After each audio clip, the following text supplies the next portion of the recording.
You may be seated. I want to welcome you here to Sagemont. We're glad that you're here. We have a special treat for you in just a moment. Didn't we have a great last Wednesday night? Wasn't that wonderful? The music, the fireworks were tremendous. The baptisms were awesome. 60 people followed the Lord in believers' baptism, and God really blessed. We're glad that you're here today. We have a special guest who's with us, is Scott Wirt. His parents are Bob and Alice Wirt, and we know them. And buddy, we are glad to have you back. More people know you than I knew they would. He has been around from what years was it? 84 to 1993, working the singles and doing a lot of ministry here. In fact, we laughed when we all showed up about 7 this morning, and he came on the stage. He goes, "Wow, I get to sing in big church today." It's funnier in the other service. It's funny. He is an employee at Southwest Airlines. God has used this young man in many ways, songwriting and doing different things. He got involved singing with the Vietnam vets through the event called Operation Freedom Bird, sponsored by Southwest Airlines.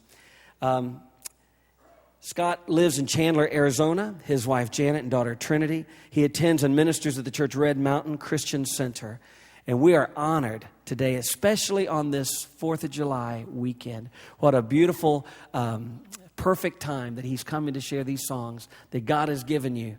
And we're very honored to have him. Let's welcome Scott Wirt. Thank you, buddy. Thank you so much, guys.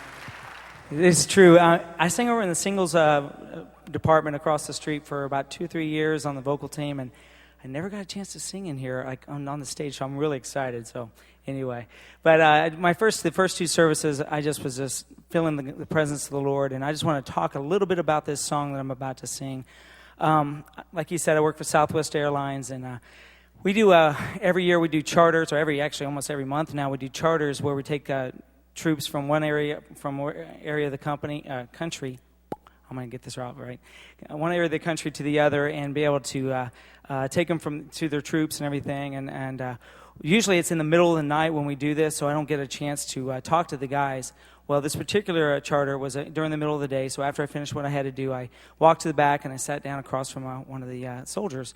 And we ended up talking for a few minutes, and then he had his laptop out and he had pictures of the trucks that he was redoing, and his kids were on there, and so we were just talking about that. And then we got talking about the war, and this was about 4 years ago, and he just was saying, I know the media is just downplaying what we're doing over there and really bashing what we're doing, but I just got to tell you, there's so much good going on. He told me about little kids just running up to him in the street and grabbing and hugging his legs, saying, thank you, America, for what you've done, and people running out with the American flag and just saying thank you for freeing us, basically. And so after we got talking about that, we actually started talking about the Lord a little bit, and he just was like, whoa, he said, I'm not real religious or anything, but he said, I do say a prayer every time I go out before I go to the battle. I don't know if it's going to be my last day. And, just from hearing those words, and I was telling him in the other services, my dad and I were watching on TV the other night about the Congressional Medal of Honor recipients, and they were interviewing each one from like World War II to Korean and to the Vietnam War, and just how their humbleness.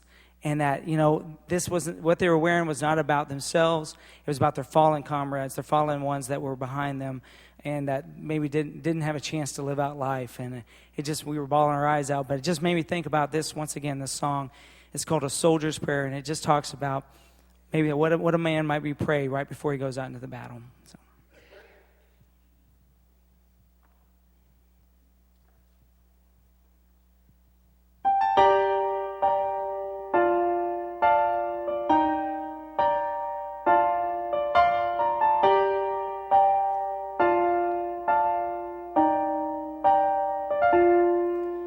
Staring at a moonless night with all the stars displayed, yet my mind is on my family, half a world away.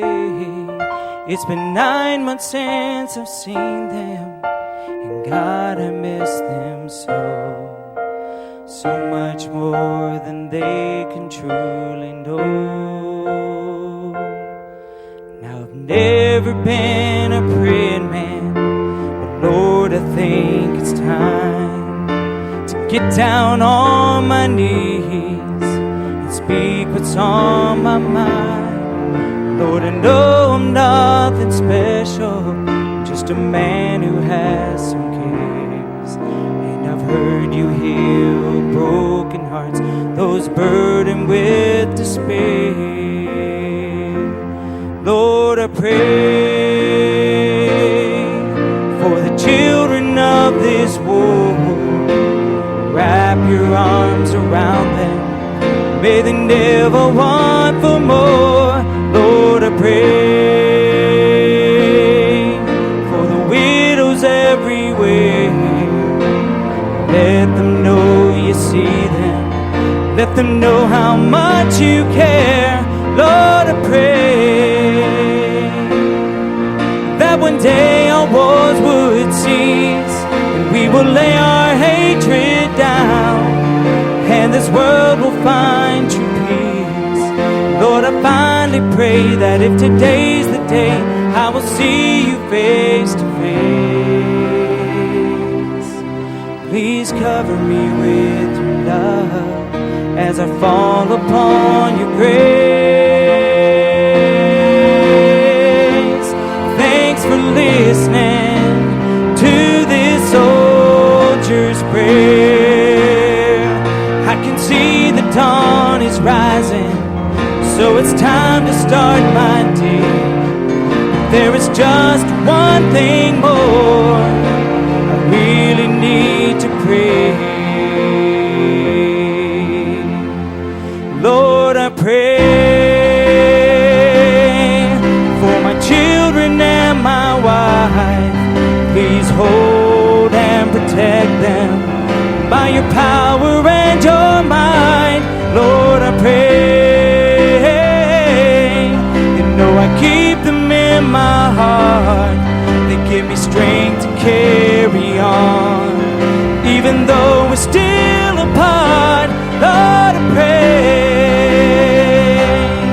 that when this war will finally end, my sons will know what it means to be a few good men.